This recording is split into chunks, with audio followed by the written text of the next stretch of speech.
우리 앞뒤 좌우 서로 인사하겠습니다. 잘 되고 있습니다. 기도하면 더 잘 됩니다. 하나님이 하십니다. 행복하세요. 네. 우리 주님 이곳에 와 계십니다. 오늘 주님을 꼭 만나는 여러분 되기를 주님 축복합니다. 1941년도 12월 7일 이날이 무슨 날인지 모르죠? 몰라도 돼요. 내가 이야기해드릴게요. 1941년 12월 7일은 일본이 미국의 진주만을 공격한 날입니다. 이때 당시 일본의 수백 대의 전투기들이 진주만을 공격하기 위해서 몰려오는 것을 이미 레이더로 포착을 했습니다. 그래서 레이더 기지에서 진주만 본부에 이렇게 보고를 합니다. 비행기들이 몰려오고 있다고, 수많은 비행기들이 몰려오고 있다고 무전을 보냅니다. 그 무전을 받고 급히 대응했다면 수많은 사상자를 대폭 줄일 수 있었을 겁니다. 근데 본부는 레이더 기지에게 이 다급한 이 보내온 정보, 이 기지로부터 보내온 다급한 이 정보를 무시합니다. 그리고 오히려 엉뚱한 말로 레이더 기지에 있는 병사를 안심시키는데 뭐라고 이야기하냐면 걱정하지 마라. 저것은 우리의 비행기다. 그렇게 이제 엉뚱한 말로 안심을 시킵니다. 그리고 진주만은 엄청난 폭격으로 수많은 사상자가 발생했습니다. 아무리 귀중한 정보를 제공해도 그 정보를 받아들이지 않고 그 정보를 신뢰하지 않으면 그 정보는 쓸데없습니다. 미국은 일본 전투기들이 진주만을 향하여 날아오는 것을 이미 레이더로 보고 있었지만 본부에서는 그 보고를 받고도 무시했기 때문에 수많은 인명피해를 보았습니다. 여러분, 우리가 이 세상을 살아가다 보면 누군가 앞선 사람을 이제 선생이라고 하잖아요. 먼저 살아본 사람을 선생이라고 하잖아요. 누군가 먼저 보고 그것을 말하는 자가 있어요. 도박하지 말아라, 마약하지 말아라, 거짓말하지 말아라, 효도해라, 성실하라, 세월로 허비하지 말아라. 살아봐서 알아요.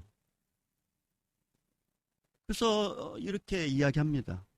근데 그 말을 믿지 않으면 결국 자신만 손해보는 것이 아니라 나와 관계된 내 주변 사람들에게도 돌이킬 수 없는 피해를 끼칩니다.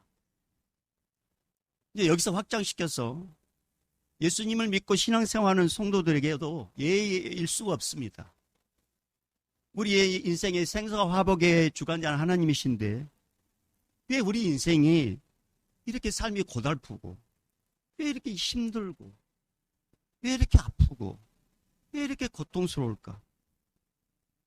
이 엄청난 그 이유를 우리 주님께서는 어마어마한 정보를 우리에게 알려줍니다. 그것은 바로 죄 때문이라고. 죄 때문에 아프고 죄 때문에 고통스럽고 죄 때문에 괴롭고 죄 때문에 마음이 염려가 된다는 거죠. 그럼 이 죄 문제를 해결할 수 있는 이 어마어마한 방법도 우리 주님은 가르쳐 주셔요.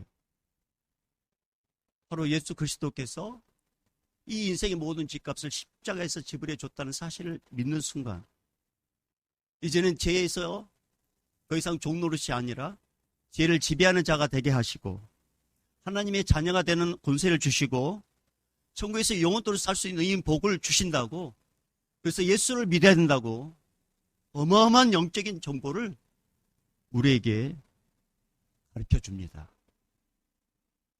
여러분, 우리는 이 영적 정보를 어떻게 해야 할까요? 우리는 이 영적 정보를 오늘 이 시간에 들었어요. 그럼 어떻게 해야 될까요? 무시해야 될까요? 받아들여야 할까요? 여러분, 선택은 자유지만 내가 결론적으로 이야기하겠습니다. 무시하면 돌이킬 수 없는 결과가 주어집니다. 그러나 영적 정보를 받아들이면 그 영혼은 삽니다. 그리고 그 영적 정보를 다른 사람에게 전해서 똑같이 그 사람이 듣는다면, 그리고 그 사람이 받아들인다면 그 사람도 삽니다. 예수님은 살리는 분이십니다. 예수님은 우리에게 은혜 주시되 풍성히 주시는 분이십니다. 받아들이면 삽니다.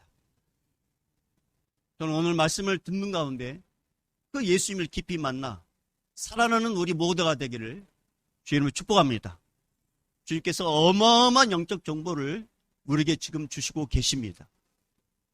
오늘 본문에서 베드로는 초대교회 여러 교인들 중에서 특별히 장로된 자들에게 강력하게 권면을 합니다. 베드로는 사도의 직분을 갖고 있지만 교회의 사역적인 직분에서는 장로의 직분을 그도 갖고 있었습니다.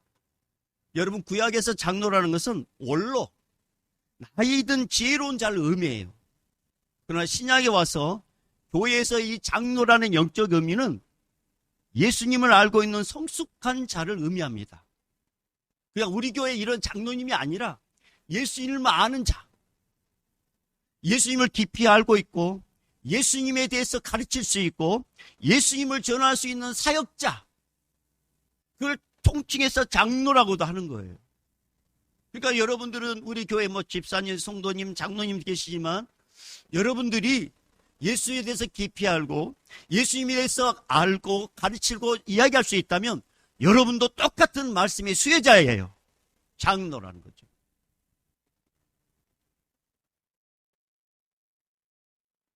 그래서 이 교회 안에 이 장로는 예수님으로 어떤 일을 분별하고 판단할 수 있는 영적 지혜와 영성을 갖고 있는 자, 이걸 초대교회는 장로라고 이야기합니다. 그래서 사도 베드로는 오늘 말씀 1절에 이렇게 기록되어 있잖아요. 나와 함께 장로된 자요, 이렇게 되어 있잖아요. 나와 함께 장로된 자요. 자신도 장로가 된다고 고백합니다. 한마디로 오늘 본문에 나오는 장로라는 것은 교회의 영적인 리더로서, 영적 지도자로서 자신이 원하는 대로 교회를 이끌어가는 것이 아니라, 자신이 원하는 대로 가족을 이끌어가는 것이 아니라, 자신이 원하는 대로 자녀를 이끌어가는 것이 아니라 예수님의 말씀대로 이끌어가는 자가 장로인 거예요. 예수님이 원하시는 교회를 이끌어가는 자, 예수님이 원하시는 가정을 이끌어가는 자, 예수님이 원하시는 자녀를 이끌어가는 자, 예수님이 원하시는 자신의 삶을 사는 자, 이게 장로라는 거죠. 뿐만 아니라 교회 장로는 그리스도의 고난을 증언하는 증인을 이야기합니다. 예수 그리스도께서 어떻게 고난을 겪으셨으며 얼마나 죄인들을 불쌍히 여겼으며 도대체 죄인을 어떻게 구원했는지 혼자만 아는 것이 아니라 모두가 알도록 증언하는 증인이 진정한 장로라고 베드로는 분명히 말하고 있습니다. 사실 베드로는 예수님의 사도로서 예수님이 세례 받을 때부터 3년간 쫓아다녔고 겟세마네 동산에서 잡히시고 십자에서 죽임당하고 3일 만에 부활하신, 그리고 승천하신 모든 것을 다 본 자가 베드로입니다. 그래서 베드로는 그리스도의 고난의 증인이 될 만한 자격과 조건이 충분합니다. 하지만 초대교회 이때 당시 대부분의 장로들은 베드로가 보았던 예수님에 대한 모든 것을 다 보지 못했어요. 나중에 장로된 자들이에요. 예수님이 승천하신 후에 들어서 믿었던 자들이에요. 그리스도의 고난의 증인이 될 만한 자격 요건이 부족해요. 왜? 직접 안 봤잖아요. 예수님을 보지도 못했는데 예수님을 전하는 것처럼 매우 힘들고 고통스러운 거 없어요. 보지도 않았는데 전하는 거, 이거 어려워요. 예수님을 본 자가 증인이 돼야 되고 예수님을 경험한 자가 증인이 됐을 때 그 말에 신뢰성이 있고 그 말에 무게감이 있는데 보지도 못하고 증인되는 것은 쉽지 않습니다. 이걸 법률적으로 이야기하면 보지도 않았는데 봤다고 하는 것을 위증죄라고 하는 거예요. 더군다나 이때 당시에 우리처럼 자유롭게 예수를 믿는 시대가 아니었습니다. 초대교회는 예수 믿는 것 자체가 불법이었어요. 로마 군인들에게 한번 적발되면 엄청난 고난을 당하고 고문을 당합니다. 그리고 사자밥이 되거나 토백 태움을 당하거나 불에 태움을 당하거나 어마어마한 고문을 받고 죽어야 합니다. 그래서 가급적 교회 장로, 교회 사역자, 교회의 일을 위해서 앞서서 행하는 것 다 뒤로 물러서려고 할 정도였어요. 그리고 예수를 믿어도 티내지 않도록 믿으려고 했습니다. 그런 시대였어요. 그렇기 때문에 초대교회에서 장로가 되는 것은 죽을 각오를 하고 해야 하기 때문에 자원하는 것이 쉽지가 않습니다. 또 초대교회는 다 가난했어요. 장로, 곧 사역자, 복음을 전하는 자는 끼니를 걱정을 해야 돼요. 너무나 궁핍했습니다. 그런데 베드로는 그 끼니를 위해서 장로가 되지 말라고 고면해요. 자, 2절 이야기하면 2절 봅니다. 2절. 자, 2절 읽어보겠습니다. 시작. 너희 중에 있는 하나님의 약물을 치되 억지로 하지 말고 하나님의 뜻을 따라 자원하며 더러운 이득을 위하여 하지 말고 기꺼이 하며 더러운 이득을 위하여 하지 말고 끼니를 걱정하려고 끼니 문제 해결하려고 하지 말라 그런 뜻이에요. 참으로 초대교회 장로가 되는 이 사역자의 길은 고난의 길의 시작이었고 가시밭길 같은 인생의 시작길입니다. 근데 왜 예수님은 베드로를 통해서 장로의 길, 사역자의 길을 이렇게 고통스러운 길이라고 왜 이렇게 말씀하시는 걸까요?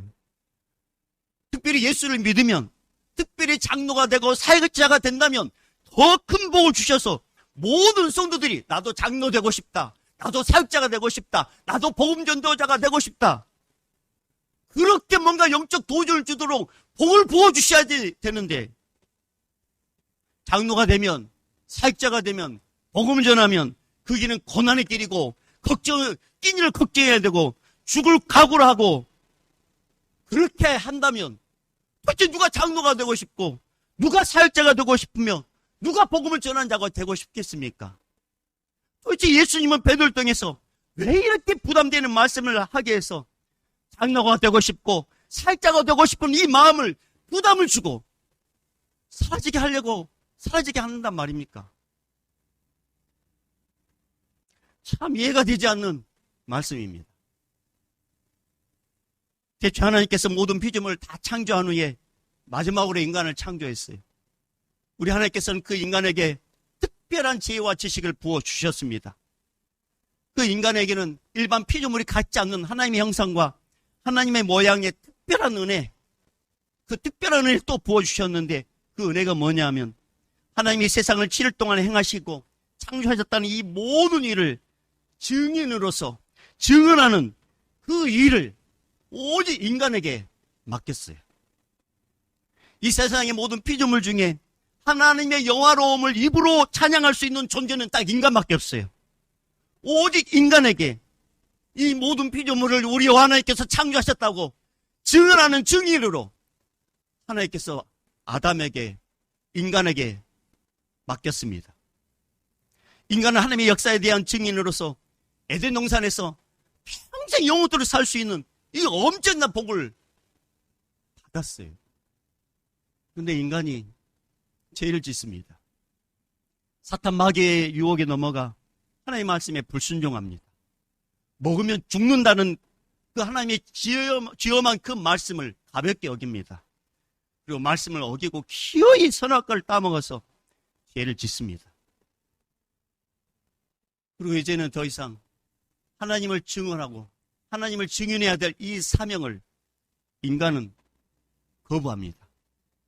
오히려 하나님의 증인으로서 삶을 살아야 되는데 자신의 삶에 대해서 더 많은 연민과 더 많은 집착과 더 많은 애정을 갖고 자기 자신을 증인하라고, 자기 자신을 증언하는, 자기 자신을 자랑하는 그런 존재로 타락합니다. 인간의 타락으로 인하여 더 이상 하나님에 대한 창조의 증인이 되지 못합니다. 그래서 타락한 인간들은 자신들의 조상이 하나님이 아니라 원숭이고 아미바라고 우기는 시대까지 흘러왔습니다. 인간은 하나님의 증인으로서 모든 것을 거부하고 타락했기 때문에 아주 미련하게 되었습니다. 인간은 하나님의 형상과 모양을 닮은 아주 뛰어난 피조물이었지만 이제는 타락해서 미생물이나 원숭이의 후손이라고 그렇게 우기는 진화론 자가 되었습니다. 더 나아가 타락한 인간들은 인생을 사는 것 자체가 고난과 고통의 연속이 되었습니다. 타락한 인간들은 하나님의 영광에 대한 증인이 아니라 인생이 얼마나 힘들고 얼마나 고통스러운지에 대한 증인으로 바뀌게 됩니다. 그리고 또 비참한 것은 고달프고 고단한 인생의 증인으로 살다가 결국 죽는다는 거죠. 그리고 사탄 마귀를 위해서 가둬놓으려고 했던 그 지옥에 떨어져서 영원한 고통과 영원한 괴로움에 처한한 존재가 인간이 되고 말았습니다. 이것이 바로 우리 인간의 운명입니다. 그래서 우리가 우스갯소리로 나 이런 고통이 있고 나 이런 아픔이 있다. 스스로 자기의 고통과 자기의 아픔을 증인하는, 예수님을 증언해야 될 증인이 돼야 되는데 이제 타락하니까 자기의 고통을 자랑스럽게 이야기하는 거죠.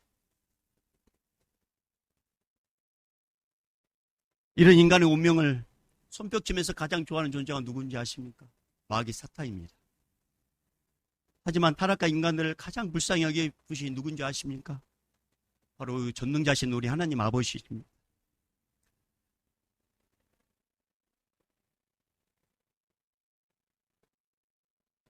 아들이, 아빠 그 타임에서 울지 마세요.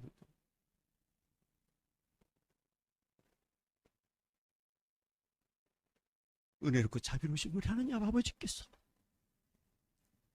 우리를 너무 불쌍히 여기셨어요.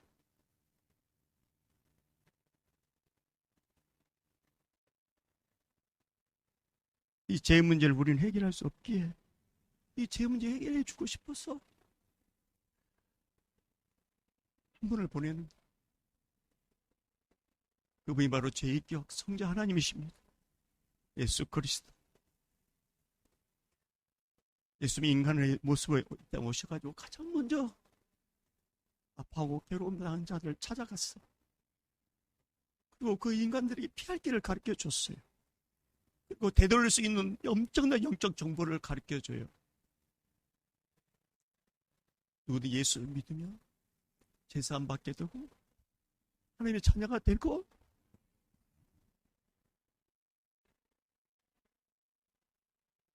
잃어버린 관계를 회복시켜 주시는 그 은혜를 주신다고 말씀하셨습니다. 요한복음 1장 12절 13절에 영접하는 자 곧 그 이름 믿는 자들에게는 하나님의 자녀가 되는 권세를 주셨으니 이는 혈통으로나 육종으로나 사람의 뜻으로 나지 아니하고 오직 하나님께로부터 난 자들이니라. 사랑하는 여러분, 하나님 아버지의 무한한 사랑과 끝없는 은혜는 우리가 측량할 수 없어요.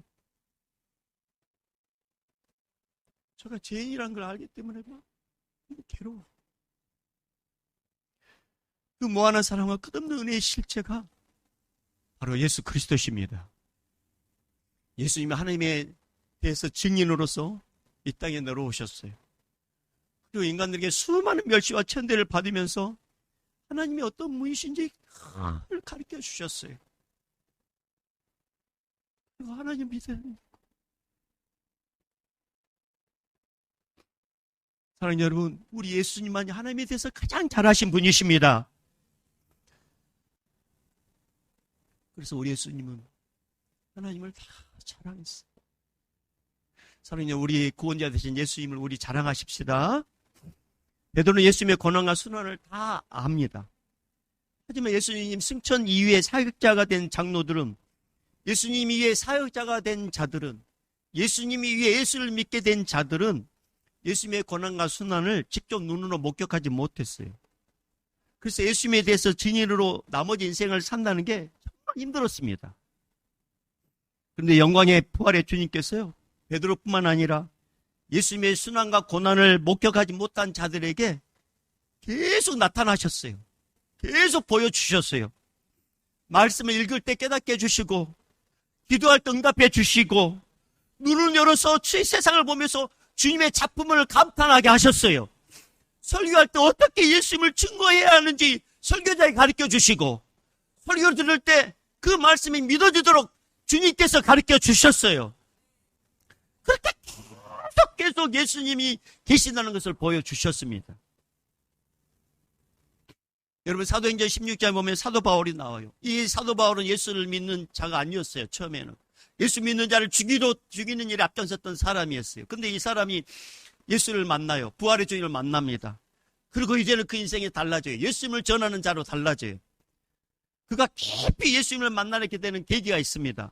그게 사도행전 16장에 보면은 사도 바울이 이제 복음을 전하려고 소아시아 내륙으로 계속 들어가려요. 지금의 터키 지방이에요. 근데 자꾸 뭐가 막혀요. 성경에는 성령께서 막았다고 합니다. 성령께서. 사도 바울은 이유를 몰랐어요. 왜 막힐까? 아니, 설교를 하는데 말이 떨어지지 않고 뭔가 상황으로 막히는 거예요. 그래서 기도해요. 그런데 주님께서 환상을 보여줍니다. 마게도냐 지역의 한 사람을 보여주면서 우리 이쪽으로 와서 좀 도와달라고. 사도 바울은 알았습니다. 주님의 의도를. 주님께서 나를 유럽으로 오기를 원하시는구나. 그래서 유럽의 첫 관문이 빌립보 지역에 가게 됩니다. 거기서 주님께서 딱 준비해 놓으신 한 동역자를 만나게 되는데 그 동역자가 누구냐?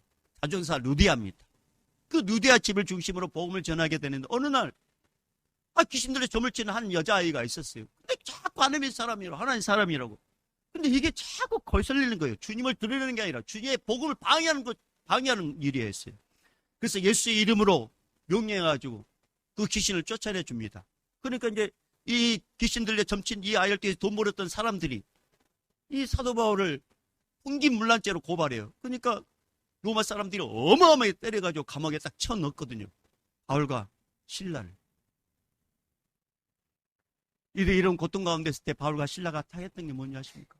몸을 돌릴 수도 없고 배도 누울 수도 없고 너무 많이 매를 맞아가지고 죄인을 때릴 때 봐주겠어요? 아닙니다. 있는 힘이 그 때리는 거죠. 이러지도 못하고 저러지 못하고 아이고 그러면서 온막 나올 법한데 바울과 실라가 그 감옥 현장에서 여호와를 찬양하고 여호와께 오히려 감사합니다. 그곳에 우리 주님께서 강력하게 임재하십니다.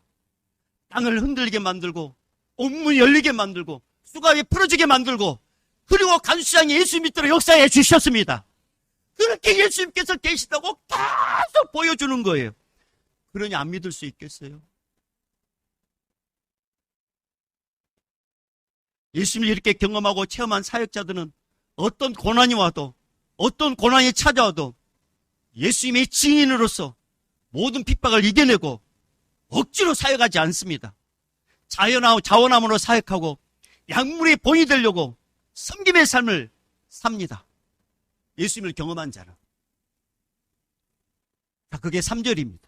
3절 읽어보겠습니다. 시작. 약물의 본이 되라.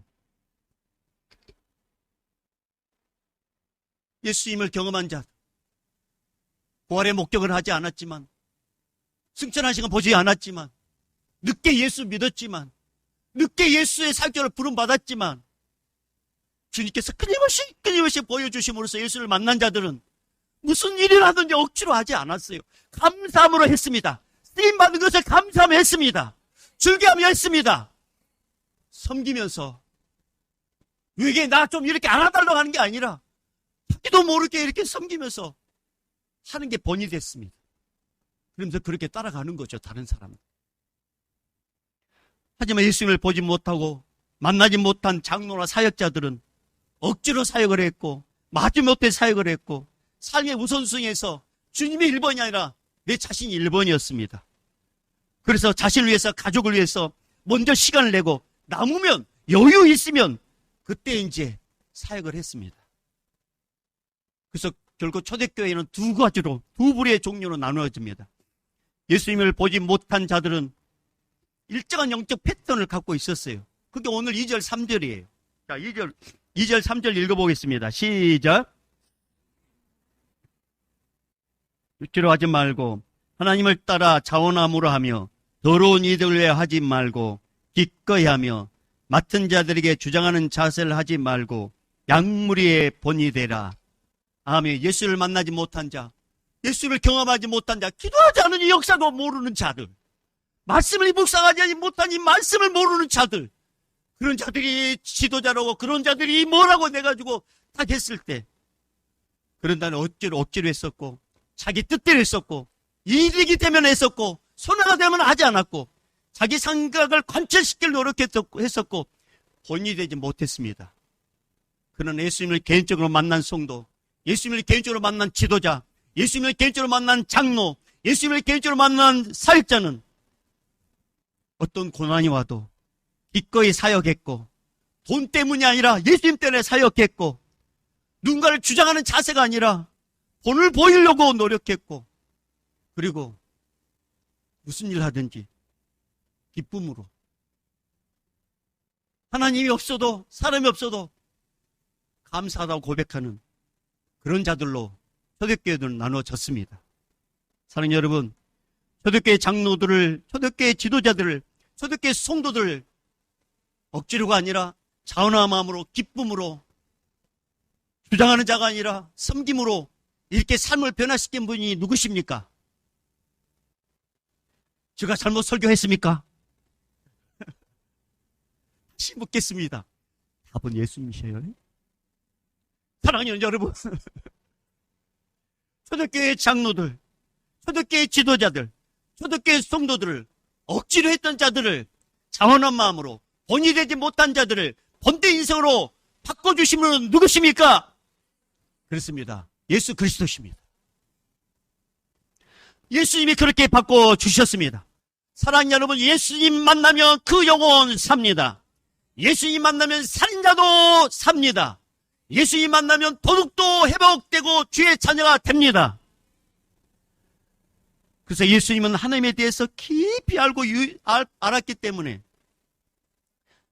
하나님에 대해서 늘 이야기했어요. 그래서 우리 예수님은 나와 하나님은 하나라고 말씀하셨어요. 요한복음 10장 30절에 나와 아버지는 하나이니라. 사람을 변화시킨 이는 사람이 아니라 하나님이신 예수님이십니다. 예수님이 하나님이신 거죠.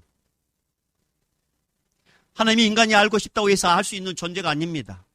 인간이 1000년을 살면서 도서관에서 아무리 공부를 해도 그 하나님 알 수 없습니다. 아니, 오히려 더 밀어내지고 원숭이가 우리 조상이고 아메바가 자신의 조상이라고 어리석은 주장을 하는 존재가 인간입니다.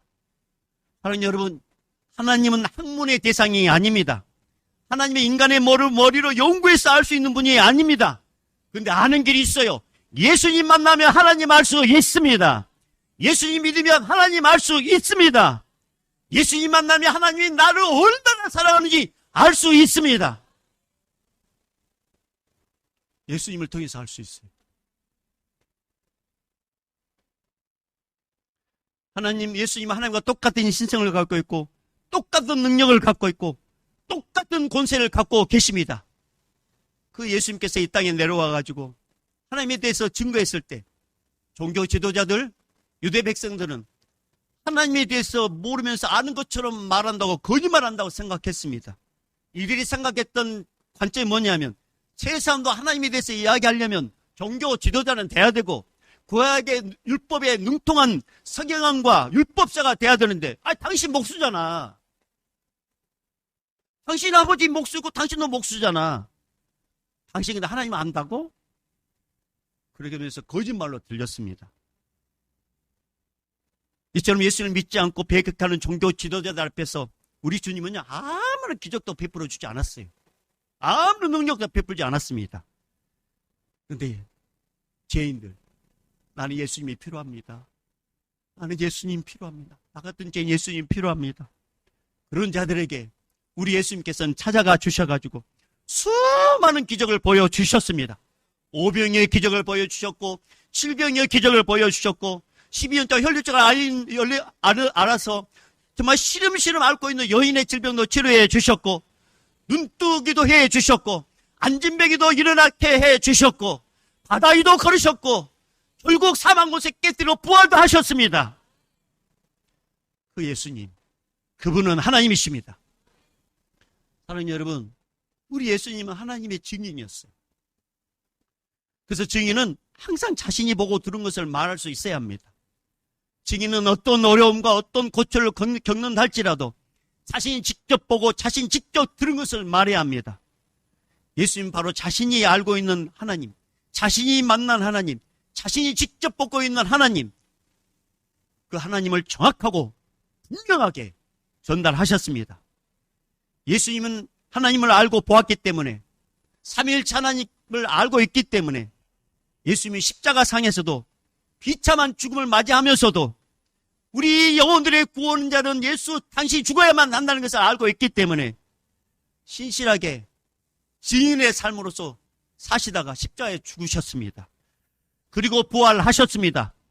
그리고 예수 믿으면 죄산 받는다고 끊임없이 말씀해 주십니다. 그런데 안 받아들여요, 사람들이. 요한복음 3장 11절 이하에 보면 진실로 진실로 내게 이르노니 우리는 아는 것을 말하고 본 것을 증언하노라. 그러나 너희가 우리의 증언을 받지 아니하는도다. 사랑하는 여러분, 예수 그리스도를 믿어야 죄사함 받습니다.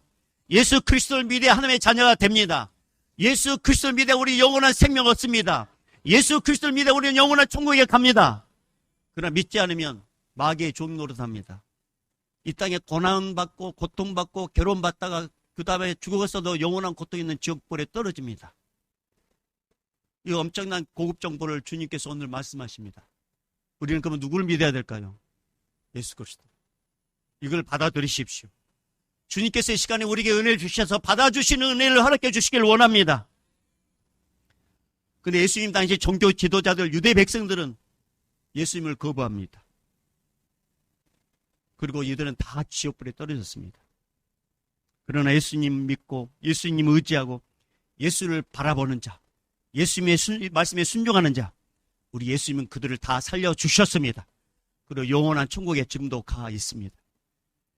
초대교인들은 예수를 믿는 것이 불법이고 로마 군인들이 적발되면 엄청난 고난을 받는다는 것을 알고 죽임을 당한다는 걸 알았어요.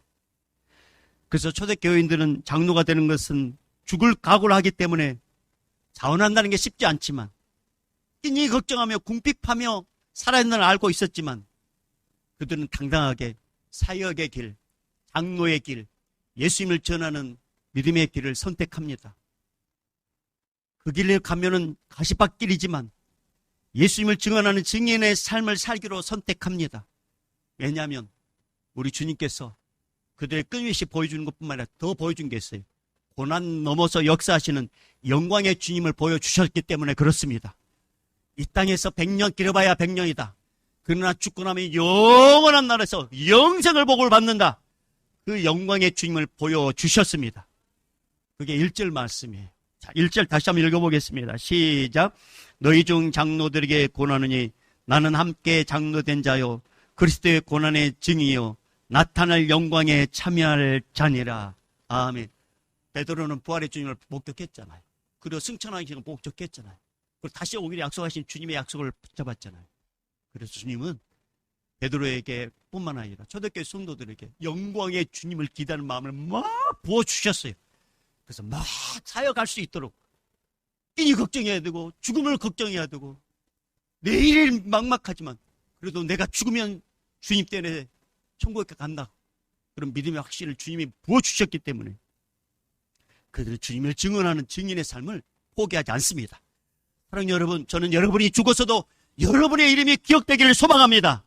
우리 자녀들이 우리 엄마 아빠가 예수님 잘 믿었고 그렇게 순교하다가 갔어. 우리 아버지 우리 어머니는 이런 분이셔. 이렇게 자랑스럽게 여기는 믿음의 성도들이 되기를 주의 이름으로 축복합니다. 그래서 내가 노력한다고 되는 게 아니에요. 주님이 그런 마음 주셔야 돼요. 사랑하는 여러분, 성도란 누구입니까? 성도란 세상을 아는 자가 아닙니다. 성도란 예수님을 아는 자, 예수님의 마음을 아는 자가 바로 성도입니다.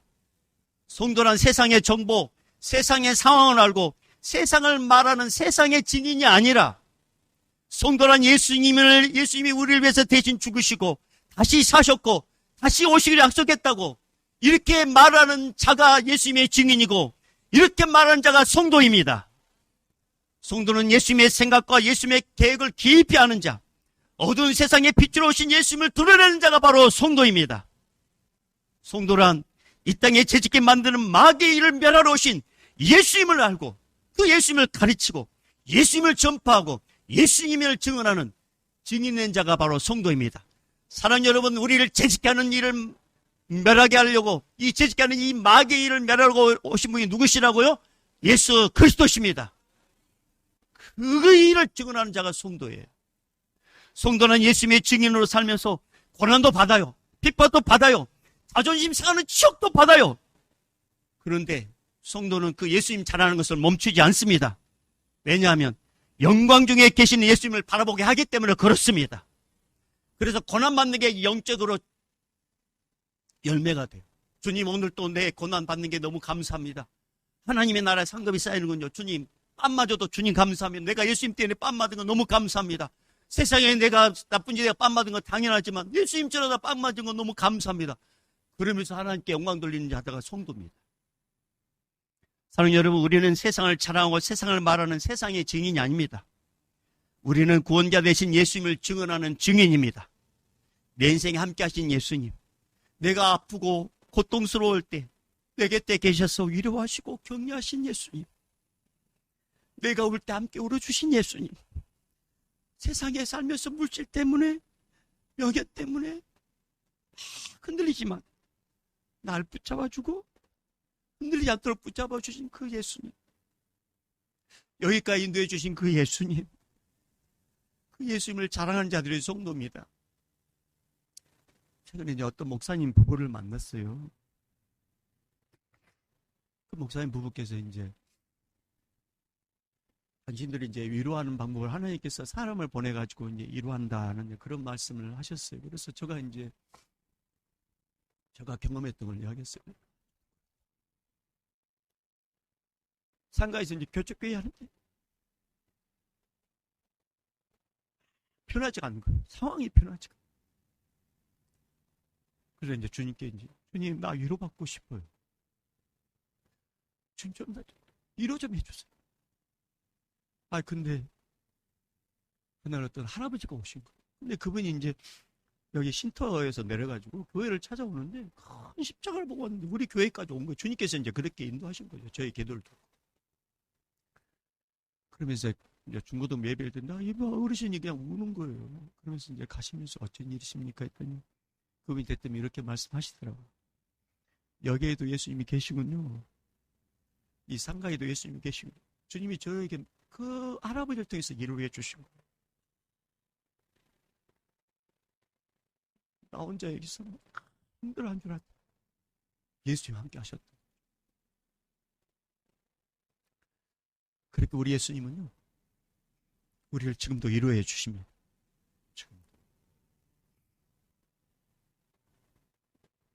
여러분, 그 예수님의 그 은혜를 우리가 침묵하면 예수님은 다른 누군가를 통해서도 증인되게 만드시고요. 우리가 침묵하면 우리를 통해서도 증인되게 하십니다. 그러나 어떤 어려움과 고난 속에서도 예수님을 자랑하고 예수님을 증언하면 예수님은 성령으로 그와 함께 하시고 강력하게 은혜 부어주시고 놀라운 복을 부어주셔서 예수님을 마음껏 자랑하도록 은사도 부어주십니다. 우리 모두 그런 경험을 하는 우리 모두가 되십시다. 사도 바울은 제수의 신분으로 배를 타고 노마에 갔을 때 유라굴라는 풍랑을 만나게 돼요. 사도 바울이 제수의 신분으로 탄 배에는 누가 몇 명이 있었냐면 276명이 있었습니다. 근데 그들이 큰 풍랑으로 침몰 위기에 있어요. 곧 죽게 되겠구나. 그 죽음의 두름에 딱 휩싸였을 때 예수님의 증인된 이 증인의 삶을 살았던 사도 바울에게 주님이 나타나셔요. 사자로 이렇게 오셔요. 그리고 주님께서 그 사도 바울에게요, 이런 말씀을 주셔요. 오늘 이 말씀 잡고 마무리하겠습니다. 오늘 이 말씀이 누군가에게 주의 음성이 되기를 원합니다. 사도행전 27장. 사도행전 27장.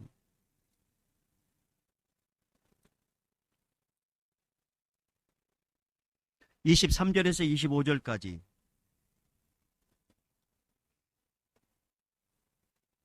사도행전 27장 23절에서 25절까지 다 찾았으면 아멘. 자, 우리 다 같이 읽어보겠습니다. 시작. 내가 속한 바 곧 내가 섬기는 하나님의 사자가 어젯밤에 내 곁에 서서 말하되 바울아 두려워하지 말라. 내가 가이사 앞에 서야 하겠고 또 하나님께서 너와 함께 항해하는 자를 다 내게 주셨다 하였으니 그러므로 여러분이여 안심하라. 나는 내게 말씀하신 그대로 되리라고 하나님을 믿노라. 누구야 두려워하지 말아라. 안심하라. 그대로 되리라. 여러분, 예수님의 증인의 삶을 살았던 이 사도 바울 한 사람 때문에 276명이 삽니다. 따라해 볼까요? 한 사람 때문에, 바울 한 사람 때문에 276명이 살았다. 예수님을 증언하는 삶에 살았던 바울로 인해서 276명이 살았습니다. 고난 중에도 예수님을 증언하는 증인의 삶을 살았기 때문에 예수님은 그 한 사람 때문에 276명을 살려주셨어요. 여러분, 우리도 마찬가지입니다. 고난 중에도 예수님을 증언하는 증인의 삶을 산다면 예수님은 그 한 사람 때문에 증인된 개인도 잘되게 만드시고, 할렐루야, 가족도 잘되게 만드시고, 가문도 잘되게 만드시고, 민족과 열방이 잘되도록 그 사람을 사용해 주십니다. 어떤 고난이 온다 할지라도 우리가 만났던 예수님을 자랑하는 이 증인의 삶, 이것은 바로 우리가 해야 될 일입니다. 주님 오실 때까지 우리 모두 예수님을 증언하는 증인의 삶을 살아서 주님의 간증의 주인공으로 쓰임받는 우리 모두가 되기를 주님 축복합니다. 이제는 우리 주 예수 그리스도의 은혜와 하나님 아버지의 극진하신 사랑하심과 성령님의 감화 감동 교통 충만하심이 이제부터 영원히 있을지어다.